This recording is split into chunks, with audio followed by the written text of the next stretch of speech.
Hey guys, hello everyone. So welcome to my channel. The name of the channel is Advait Joshi. So in today's video lecture, we are going to see a part 2 session, that is a biotech. The name of the chapter is your biotechnology process and application. It is a biological chapter for your 12th standard. That is it is a common chapter, we can say. Old syllabus में भी आपका यही chapter था and new syllabus जो अभी introduce किए हैं आपके महाराष्ट्र स्टेट बोर्ड में, तो वहाँ पे भी आपका यही चैप्टर है and it is also individual chapter, किसी दूसरे चैप्टर के साथ इसे कंबाइन नहीं किया गया. So hi everyone, myself Advait Dilip Joshi. I am a lecturer for biology and chemistry. तो हम लोग आज पार्ट 2 देखने वाले. That might be your last part for this chapter. आपके ये लेसन के लिए एक लास्ट पार्ट रहेगा. बहुत सारी इंपॉर्टेंट चीज़ें जो रहेगी रिलेटेड टू एवरी चैप्टर, वो भी हम लोग आगे हम लोग बोल सकते हैं. हर एक वीडियो लेक्चर अलग अलग सेशंस में आपके लिए वो इंपॉर्टेंट पॉइंट्स बताने वाला हूँ. ओके, सो क्योंकि बहुत छोटे चैप्टर्स हैं एंड ईजी है, तो आप अच्छे से पढ़ सकते हैं. इसके लिए ज़्यादा वीडियो नहीं हुए, 2 वीडियो में हम लोग का चैप्टर अच्छे से खत्म हो रहा है. लेकिन जो इंपॉर्टेंट पार्ट्स है या पर्टिकुलर टेक्निक से इंपॉर्टेंट क्वेश्चन से, इसके हम लोग अलग अलग इंडिविजुअल वीडियो बना के हम लोग मेंशन करेंगे आपका कौन से चैप्टर से रिलेटेड है, एंड वो भी हम लोग with the help of our channel we are going to share it. Okay, so let's start it. So if you are new to my channel, so please do not forget to like it, share it and subscribe it. And नीचे जो घंटी का button दिया है, so please उसे दबाना ना भूले. Okay, so let's move ahead. हम लोग आगे जाते हैं. So I will just have a look on it. So हम लोग ने कंटेंट्स क्या क्या देखे थे. देखो, तो हम लोग का रेस्ट्रिक्शन फ्रेगमेंट्स, आपका RDNA टेक्नोलॉजी हुआ था. ट्रांसपोजन्स, प्लाज्मिड्स एंड बैक्टीरियोफाजेस या रेस्ट्रिक्शन फ्रैगमेंट्स, ये हम लोग का हुआ था, हम लोग ने देखा था. ट्रांसपोजन्स नहीं हुआ था, सॉरी, रेस्ट्रिक्शन फ्रैगमेंट्स भी नहीं हुआ था. हम लोग को आज देखना आपका DNA लाइब्रेरी, जीन एम्प्लीफिकेशन, आपके बायोसेफ्टी इश्यूज़. ओके, तो आपका RDNA टेक्नोलॉजी ओवरऑल मैंने आपको पढ़ाया था, क्या क्या है आपका RDNA टेक्नोलॉजी एंड डेफिनेशन देखे थे. ओके, सो आगे देखते हैं. सो आज हम लोग का पार्ट देखना है, we are going to see today, that is a gene amplification. Okay, so start करते हैं. Gene amplification. सो आपका gene amplification that is called as a PCR का मतलब क्या है? Polymerize chain reaction. Okay, so आपका जीन एम्प्लीफिकेशन हम लोग का क्या रहता है कि कैसे जीन को हम लोग बोल सकते हैं कि कैसे उसके कॉपीज़ को बढ़ा सकते हैं, बाद में उससे कैसे काउंट कर सकते हैं. सो क्या है? साइंटिफिक टेक्निक है. It is a scientific technique in molecular biology. आपके बायोलॉजी के बहुत सारे ब्रांचेस हैं, तो ये आपके आता है molecular biology to generate billions of copies. आपके एक ही DNA, एक ही जीन्स के नंबर ऑफ कॉपीज़ बनाना of a particular DNA sequence in a short time. जैसे आपका जेरोक्स मशीन क्या करता है, आपके ओरिजिनल कॉपी से हम लोग बहुत सारे कॉपीज़ निकाल सकते हैं with in a short period of time. It is called as Xerox. It is acting same as we can say in the branch of your molecular biology, that is a PCR. एक ही gene के हम लोग number of copies बना सकते हैं with the help of machine called as a PCR, that is a polymerized chain reaction, and that process is called as a gene amplification. Okay, बाद में किसने डेवलप किया था? Who was the scientist he have develop this technique? The name of the scientist is Kary Mullis. He has develop this technique in 1983 and in 1993 he was been awarded with the Nobel prize. So ये please points याद रखना है, particular year को याद रखना, because it might ask in your NEET question also, या आपके 12th के MCQ में क्वेश्चन में आपको ये सवाल पूछ सकते हैं. सो आपका बेसिक रिक्वायरमेंट्स क्या है फॉर योर PCR के लिए बेसिक रिक्वायरमेंट्स क्या है? So first is your DNA segment. आपका DNA सेगमेंट एक इंपॉर्टेंट है. प्राइमर्स लगते हैं आपके forward and we can say forward and reverse primers. Okay, so I will take a laser pointer for you. Okay, so बाद में आपका 4 types of आपके डीऑक्सीराइबोन्यूक्लियोटाइड, जैसे DGTP, CTP, TTP and ATP. And आपका last है thermostable आपका enzyme लगता है, that is a Taq polymerase, जो आपकी कहाँ से आइसोलेट किया, किससे निकाले एंजाइम को? आपके बैक्टीरिया थर्मस एक्वाटिकस से. ओके, सो आपके बेसिक रिक्वायरमेंट्स आपके क्या क्या सेगमेंट लगेंगे? DNA सेगमेंट जो आपके 100 से 35,000 बेस पेयर, BP मतलब बेस पेयर्स के रहेंगे. आपके प्राइमर्स लगेंगे forward and reverse. 4 types of deoxyribonucleotides लगेंगे, that is a GTP, CTP, TTP and ATP. And आपका एंजाइम लगेगा, उसका नाम है टैक पॉलीमरेज या DNA पॉलीमरेज. थर्मोस्टेबल क्या, जो हीट को रेजिस्ट कर सकता है. एंड ये एंजाइम को कहाँ से लिया, कौन से बैक्टीरिया से लिया गया है? That is it is taken और isolated from your bacteria called as a Thermus aquaticus. Okay, so let's move ahead. So steps of PCR आपके 3 इंपॉर्टेंट स्टेप्स है. What are they? First is your heat denaturation, second is your annealing and last is your polymerization. अभी अच्छे से यहाँ पे नाम देख के आप कंफ्यूज रहेंगे, लेकिन यहाँ पे आगे हम लोग के इस डायग्राम है, और डायग्राम से आप और इजीली समझ सकते हो. Okay, so let's move ahead. So these are the 3 important steps in your PCR, that is your heat denaturation, annealing and your polymerization. Now you have to see heat denaturation, ये आपका पहला step है. What is the first step? Heat denaturation. Heat denaturation से क्या होता है, आपका जो डीएनए रहता है हम लोग बोल सकते हैं वो आपका जो डबल स्ट्रैंडेड डीएनए होता है वो आपका हाइड्रोजन बॉन्ड्स आपके बीच के ब्रेक हो जाते हैं and it becomes your single stranded. तो कैसे होता है, पहले हीटिंग होता है. हीटिंग का कितना टेम्परेचर है हम लोग यहाँ पे बोल सकते हैं. यहाँ पे एक्चुअली जरा टाइपिंग मिस्टेक हुआ है, तो यहाँ पे 9 डिग्री नहीं है, it is 90 degree Celsius. Okay, so please mark it down, please note it down, it is 90 degree Celsius.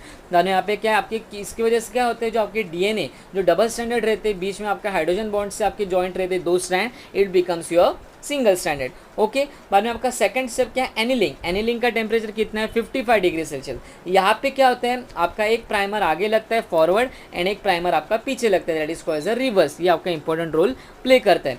And last step is your polymerization. Polymerization क्या करते हैं, जो प्राइमर्स हम लोगों ने सेकंड स्टेप में डाला था उसका टेम्परेचर कितना लगता है यहाँ पे आपके थर्ड स्टेप में 72 डिग्री सेल्सियस. आपका टैग पॉलीमरेज क्या करता है कि इंपॉर्टेंट रोल प्ले करता है, हम लोग बोल सकते हैं जो प्राइमर्स को आगे बढ़ाने का काम करता है. यहाँ पे कितने साइकिल्स होते हैं, 28 to 30 साइकिल्स आपके ये एक पॉलीमराइजेशन में होता है. एंड ये आपकी जो हम लोगों ने प्राइमर्स जो डाले थे आपके सेकंड स्टेप में, यही प्राइमर्स को आगे खींचने का काम आपका टैग पॉलीमरेज करते हैं. एंड यहाँ पे आपका PCR with help of PCR machine से. ओके, सो एक कॉलोनी से या एक डीएनए से हम लोग नंबर ऑफ उसकी कॉपी बना सकते हैं with the help of technique called as a PCR. So यहाँ पे देखो आपका एक डायग्राम है. फर्स्ट है योर हीट डीनेचुरेशन. देखो यहाँ पे डबल स्टैंडर्ड डीएनए था, मैंने यहाँ पे 94 डिग्री सेल्सियस में उसे हीट किया, तो यहाँ पे देखो मेरे बीच के हाइड्रोजन बॉन्ड्स ब्रेक हो गए and your DNA is become single standard. Okay, and second step में देखो एनिलिंग. एनिलिंग मतलब क्या, 54 डिग्री सेल्सियस यहाँ पे टेम्परेचर है. यहाँ पे एक मैंने प्राइमर आगे डाला फॉरवर्ड प्राइमर, यहाँ पे मैंने डाला रिवर्स प्राइमर. ओके, ये स्टेप हुआ. एंड एक्सटेंशन या इसे बोला जाता है पॉलीमराइजेशन. उसका टेम्परेचर देखो 72 डिग्री सेल्सियस है. एंड टैग पॉलीमरेज, जो हम लोगों ने एंजाइम का नाम है टैग पॉलीमरेज, जो आपकी कौन से बैक्टीरिया से, थर्मस एक्वेटिकस से लिया था. ये क्या करता है, जो प्राइमर्स को मैंने डाला था ये प्राइमर्स को आगे खींचते जाएगा, ये वाला फॉरवर्ड वाले को. एंड यहाँ पे टैग पॉलीमर रिवर्स प्राइमर, ये फॉरवर्ड प्राइमर को आगे खींचते जाएगा, ये रिवर्स प्राइमर को आगे खींचते जाएगा. तो देखो यहाँ पे मेरा एक डीएनए था, एक डीएनए को ब्रेक किया एंड यहाँ पे देखो, यहाँ पे जैसे मेरे बनेंगे तो यहाँ पे एक मेरा दूसरा एक डीएनए बन गया, मतलब एक 1 and 2. तो एक डीएनए को मैंने कट किया, लेकिन it has give arise to your 2 different types of DNA और not different, the same type of your DNA. Okay, so आप पॉलीमराइज हुआ. तो ऐसे आपका 28 से 30 साइकिल आपके रन होते. तो ऐसे हम लोग को एक नंबर ऑफ कॉलोनीज, एक ही DNA, number of colonies not number of, we can say हम लोग क्या बोल सकते हैं कि नंबर ऑफ सेल्स या नंबर ऑफ डीएनए हम लोग को विद इन 1 साइकिल हम लोग को, या 28 to 30 साइकिल्स में हम लोग को नंबर ऑफ कॉपीज़ मिल सकती है आपके पीसीआर टेक्निक से. मतलब एक ही डीएनए काफ़ी है आपके नंबर ऑफ कॉपीज़ उसके बनाने के लिए. अभी एप्लीकेशन यहाँ पे जो आपकी जो टर्म्स थे, ट्रांसपोजोन्स, आपके जो हम लोग अगले लेक्चर में देखने वाले हैं. सो यहाँ पे मुझे लगा कि ये स्लाइड्स में प्रेजेंट रहेंगे, लेकिन ये स्लाइड्स में नहीं है. So don't worry, I will going to say और I will going to discuss और I will going to tell that all the things in the next video lecture. तो आपका ये पार्ट 3 में आपका रहेगा. सो डोंट वरी. सो आपका एप्लीकेशन का मतलब क्या, यूजेस कहाँ का इसका इस्तेमाल हम लोग कर सकते हैं. आपका मतलब बायोटेक्नोलॉजी का यहाँ पे एप्लीकेशन मतलब क्या, बायोटेक्नोलॉजी का एप्लीकेशन यहाँ पे कहाँ का है, या यहाँ पे बायोटेक्नोलॉजी का. लेकिन बायोटेक्नोलॉजी हम लोग जो अभी इंपॉर्टेंट पार्ट देखा पीसीआर में कहाँ का हम लोग का एप्लीकेशन, जैसे फॉरेंसिक साइंस है या मेडिकल या बायोलॉजिकल रिसर्च लैब्स. जैसे एग्जांपल आपकी एक बीच में आपकी एक टेक्निक प्लाज्मा टेक्निक आई थी. सो आपके कोरोना वायरस को ट्रीट करने के लिए, तो आपके प्लाज्मा के अंदर जो हम लोग बोल सकते हैं उसमें अगर आपका अगर मल्टीपल कॉपीज चाहिए पर्टिकुलर इंडिविजुअल की, तो उसे भी हम लोग बना सकते थे. या आपकी रिसर्च के लिए, तो medical and biological research labs के लिए आपके इसका application, these are the applications for your PCR. मैंने फॉरेंसिक साइंस से या डिटेक्शन आपका इन्फेक्शियस डिसीज़ का डिटेक्शन करना या डायग्नोस करना, डीएनए क्लोनिंग, डीएनए का नंबर ऑफ कॉपीज़ बना, जीन के नंबर ऑफ कॉपीज़ बना, एम्प्लीफिकेशन, कैंसर का डायग्नोसिस करना, पैटर्निटी मतलब क्या कि ओरिजिनल माँ बाप कौन है पर्टिकुलर चाइल्ड के, वहाँ पे भी हम लोग यूज़ कर सकते हैं. हेरिडिटी डिसीज़ को ट्रीट करने या रिसर्च करने के लिए वहाँ पे काम आ सकता है. एंड डीएनए फिंगरप्रिंटिंग के लिए. Okay, so these are the applications for your PCR. अभी देखना है एप्लीकेशन, जो हमने ओवरऑल चैप्टर देखा आपका बायोटेक्नोलॉजी, उसके एप्लीकेशंस क्या क्या है. तो एप्लीकेशंस ऑफ बायोटेक्नोलॉजी क्या क्या है, आपका गोल्डन राइस हम लोग बना सकते हैं. बीटी कॉटन है. आप अगर आपने अभी जस्ट 10th पास या 2 साल पहले अगर 10th पास किए रहेंगे, तो उसमें आपका एक चैप्टर था बायोटेक्नोलॉजी का, उसमें अपने गोल्डन राइस या बीटी मतलब क्या, बैसिलस थुरिनजेनेसिस, वो पर्टिकुलर आपके ऑर्गेनिज्म के हम लोग बोल सकते हैं, विद ऑर्गेनिज्म हम लोग वो कॉटन या ब्रिंजल को ग्रो कर सकते हैं. मतलब क्या, आपके जो पहले एक डर रहता था कि आपका कॉटन ख़राब हो सकता है या कोई इंसेक्ट उससे ख़राब कर सकता है, तो अगर वो ऑर्गेनिज्म से हम लोग वो सीड को ट्रीट करके अगर वो प्लांट को ग्रो कर दिया, तो आपका कोई भी हम लोग बोल सकते हैं बाहर का इंसेक्ट उसके ऊपर अटैक नहीं कर सकता है. या flavour saver tomatoes. Flavour saver tomatoes मतलब क्या, उसकी शेल्फ लाइफ, मतलब क्या आपका टोमेटो पकने के बाद अगर आपने उसे अच्छे से भर दिया, उसे ट्रांसपोर्ट किया, तो भी आपका टोमेटो फ्रेश रहता है। तो ये आपका जीएम मतलब क्या, जेनेटिकली मॉडिफाइड, आपके जीन्स के चेंजेस करके कुछ क्रॉप को आपके ग्रो करना। तो ये है आपके एप्लीकेशंस फॉर योर बायोटेक्नोलॉजी। अभी रेस्ट्रिक्शन एंजाइम्स क्या है? रेस्ट्रिक्शन एंजाइम्स यहाँ पे है, जो मैंने आपको टर्म बताई थे, आपके cutting of DNA strand by restriction, मतलब क्या, जो आपके पर्टिकुलर डीएनए को बराबर हम लोग बोल सकते हैं जहाँ पे कट करना है उसे कट करने का काम करते हैं, they are called the restriction enzyme.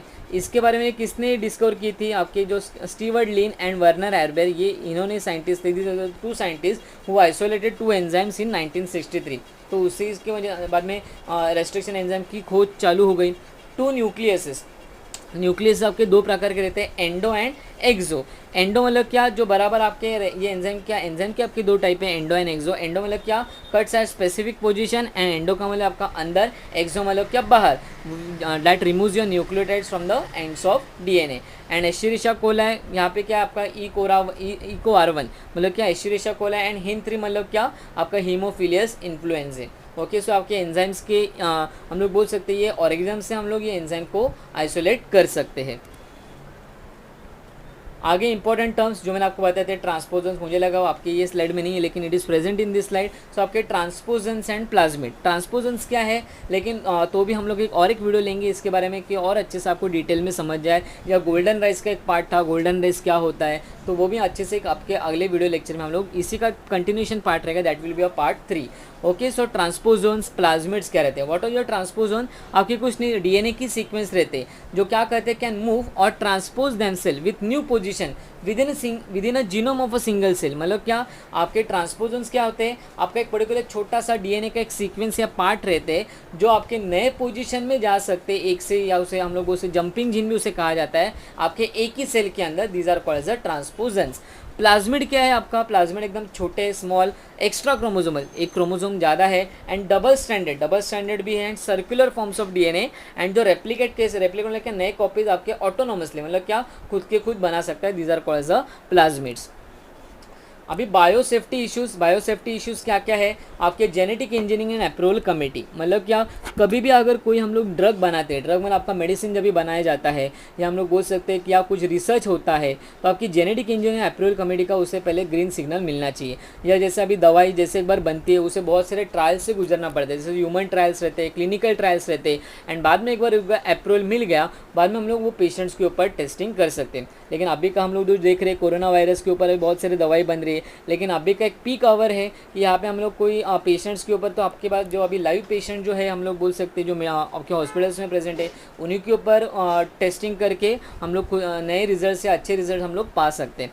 बाद में क्या होता है, help the researcher to protect the product from biopiracy, मतलब क्या, साथ ही साथ जो भी अगर कोई, जैसा अगर कोई कंपनी है, फार्मा कंपनी है, जिन्होंने कुछ नया ड्रग बनाया, तो उसे पहले पेटेंट करके रखना चाहिए। पेटेंट मतलब क्या, अगर आपके जैसा कोई प्रोडक्ट दूसरा कंपनी नहीं बना सकती, तो पेटेंट अगर आपने पहले पेटेंट फिलिंग फॉर्म भर दिया, तो आपके पास एक अथॉरिटी रहती है वो राइट्स को एंजॉय करने की, साथ ही साथ आपका प्रोडक्ट भी सिक्योर रहता है, या कोई दूसरी कंपनी या कोई दूसरे इंडिविजुअल या कोई दूसरे साइंटिस्ट आपके आपके प्रोडक्ट को चुरा नहीं सकते।